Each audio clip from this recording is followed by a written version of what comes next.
আসসালামু আলাইকুম এভরিওয়ান, আবারও আপনাদের মাঝে ভিডিও নিয়ে চলে আসলাম। আজ খুব মজার একটা রান্না করব। এটার নাম শিওর জানি না। আমি মনে হয় হেলুন বলেন নাকি বাতাসে বলে আমি জানি না এই বেশিগুলোর নাম। তবে রান্না করলে অনেক মজা, শুটকিতে বিশেষ করে রান্না করলে বেশি মজা। তো আমি আজকে শুটকি দিয়ে রান্না করব। পুরো রেসিপি জুড়ে সাথে থাকবেন। তো আমি এগুলো খোসা ছেড়ে দেখতে পাচ্ছেন, প্রথমে ভিজার দিয়ে রাখলাম প্রায় 2 ঘন্টার মতো। ভিজার দেওয়ার পরে আমি এটাকে খোসা ছেড়ে পরিষ্কার করে খোসাগুলো ফেলে দিলাম, ফেলে দিয়ে ধুইটাই পরিষ্কার করে রাখলাম। এদিক দিয়ে আবার শুটকিগুলো গরম পানি দিয়ে ধুই পরিষ্কার করলাম, পেঁয়াজগুলো কেটে ধুয়ে রাখলাম। সব কিছু কেটে তারপরে রেডি করে চুলার উপরে তুলে দিলাম একটা কড়াইতে পরিমাণ মতো তেল দিলাম। তেল দেওয়ার পরে দিয়ে দিলাম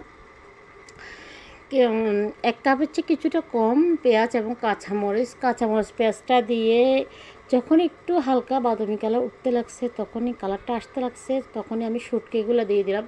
শুটকিগুলো খুবই খুবই ভালো, আপনাদের ভাইয়া খুবই ভালো একটা শুটকি আনছে, মানে রান্না করার পরেই আমি বয়সটা দিলাম। অনেক অনেক মজা হয়েছে। তবে আশা করি আপনারা যারা এই ভিডিওটি দেখবেন ইনশাল্লাহ বাসায় একবার ট্রাই করবেন, অনেক মজা এভাবে করে রান্না করতে পারবেন। তারপর আমি এখানে দিয়ে দিলাম শুটকিগুলো, কিছুক্ষণ ভেজে নিলাম তেলের উপরে। এরপর আমি এখানে আদা রসুনের পেস্ট দিয়ে দিলাম। আমার কাছে আদা রসুনের পেস্ট বলতে মানে আদার বাটা ছিল, আমার ব্লেন্ডার ছিল তো, কিন্তু রসুন ছিল না। রসুনটা আমি তুলে দিয়েছি, আমি দিয়ে দিলাম। তারপর এখানে আমি দিয়ে দিলাম হলুদের গুঁড়া, লাল মরিচের গুঁড়া, স্বাদ মতো লবণ, ধনিয়া জিরার গুঁড়া, সব মশলা একসাথে দিলাম। লাল মরিচের গুঁড়াটা পরিমাণে একটু বেশি দিলাম, কারণ শুটকির খাবার যেহেতু একটু জাল হলে মজা লাগবে, তাই আমি একটু দিলাম। জালটা আপনাদের নিজেদের পছন্দ অনুযায়ী দিবেন, কারণ অনেকের বাচ্চারা খেতে পছন্দ করে না, কিংবা অনেকের বড় ঘরের যারা বড় আছে তারাও অনেকে খেতে পছন্দ করে না বা খেতে পারে না অনেকটা সমস্যার কারণে। তো যাই হোক, দেখতে দেখতে মশলাটা খুব ভালো করে কষানো হয়ে গেছে। তারপর আমি হেলুনগুলো দিয়ে দিলাম। এগুলো কি হেলুন বলা হয়?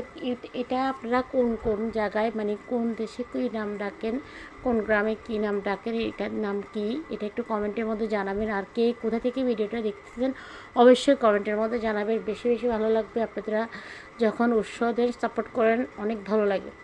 তো আমি অনেকক্ষণ মশলাটা বিচিগুলো দেওয়ার পর অনেকক্ষণ ভালো করে মশলার ভিতরে কষা নিলাম। কষার পরে একটু টমেটো দিয়ে দিলাম। টমেটো দেওয়ার পরে আরও বেশ কিছুক্ষণ সময় নিয়ে কষা নিলাম। আর এমনিতে যে কোনো রান্নার ভিতরে একটু ভালো করে মশলাটা প্রথমেতে কষাইতে হবে, তারপর যেটা দিয়ে রান্না করবে সেটা ভালো করে কষাইতে হবে। যে কোনো রান্নার ভিতরে একটু ধৈর্য ধরে রান্না করলে দেখা যায় অনেকটা মজা হয়। এরপরে কষানো শেষ করে আমি দিয়ে দিলাম পানি, পরিমাণ মতো পানি দিয়ে আর একটু নেড়ে ছেড়ে দিয়ে এখন আমি দিয়ে দিব ঢাকনা দিয়ে যখনই বলক উঠবে তখনই আমি ঢাকনাটা উল্টে নিব। তো দেখতেই পাচ্ছেন এভাবে করে রান্নাটা শেষ করে ফেললাম।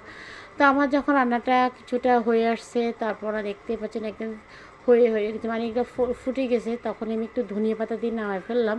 তো কেমন হয়েছে অবশ্যই কমেন্টের মধ্যে জানাবেন। পুরো ভিডিও জুড়ে সাথে থাকবেন। ভিডিওটি ভালো লাগলে শেয়ার করতে ভুলবেন না। প্লিজ আপনারা একটু সাপোর্ট করেন, আপনাদের ভালোবাসা। আজকের মতো এখানে বিদায় নিলাম। আল্লাহ হাফিজ, আসসালামু আলাইকুম।